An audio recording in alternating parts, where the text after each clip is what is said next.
A quick addendum to last week's episode before we get started. This past week's update to 1.0.3 added 5 new radiator parts and revamped the heat system.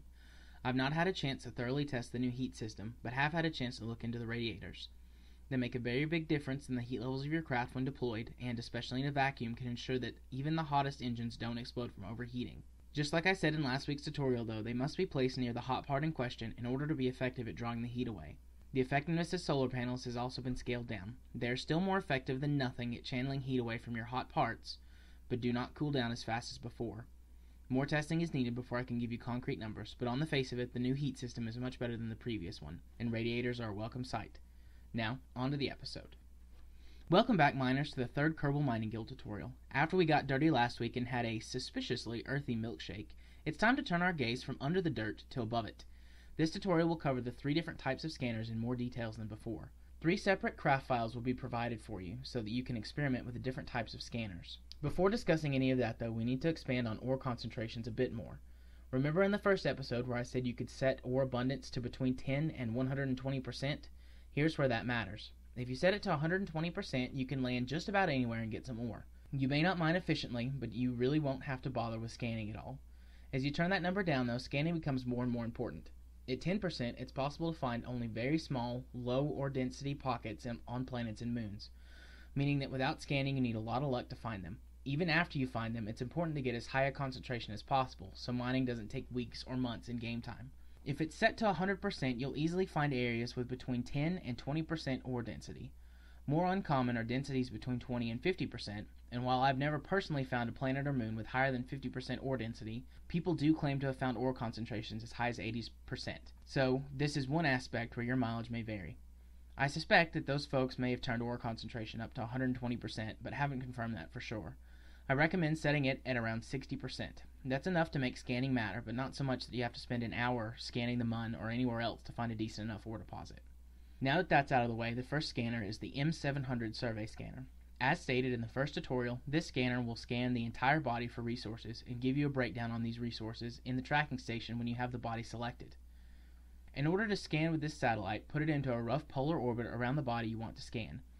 When attempting to deploy, the scanner will tell you if your orbit is too high, too low, or not polar enough. It's fairly lenient though with where you need to place it. For example, to scan Kerbin, it needs to be in a stable orbit with an altitude of between 60 and 1500 kilometers. This varies with smaller bodies having smaller maximum scan heights, but Gilly's the only scannable body with less than 100 kilometer maximum scan height. It does require a couple of extra things that the other scanners do not. You have to have an antenna on the satellite to transmit data back to the KSC, otherwise you can't scan at all. It also is pretty power hungry for the scan itself and the transmission of the scan data, so you will need to take a few extra batteries or solar panels up with it to make sure it stays powered. As a final bonus, you receive a small amount of science for performing and transmitting the scan. The M700 is not perfect, however, as it's not very precise. It needs the other scanners to refine the results and pinpoint the big concentrations of ore. This scanner, however, is more than plenty to get you going, and depending on your playstyle, may be more than enough for you to work with. The second is the M4435 narrowband scanner. This scanner does exactly what the M700 does, except on a much smaller scale. It scans a radius directly below your ship, has no minimum altitude for scanning, and a maximum altitude of 500 kilometers. This max altitude does scale up or down based on the size of the body you're orbiting. It does show more precise data than the M700 and can be used to refine your results to pick up more rich concentrations of ore under the surface. Its best use, however, is on mining landers, regardless of whether or not you've scanned the body with the M700. You can make a couple of orbits around the body with your lander to find the best concentrations of ore, and then land on a highly concentrated zone. This method works best on unscanned bodies, however, because on those you've no idea where to land in the first place. Doing this means you don't waste time or fuel trying to find some ore. Right-clicking on the scanner will both give you information on the ore percentage directly below you and give you the option to turn on a scan map that shows you everything the scanner sees.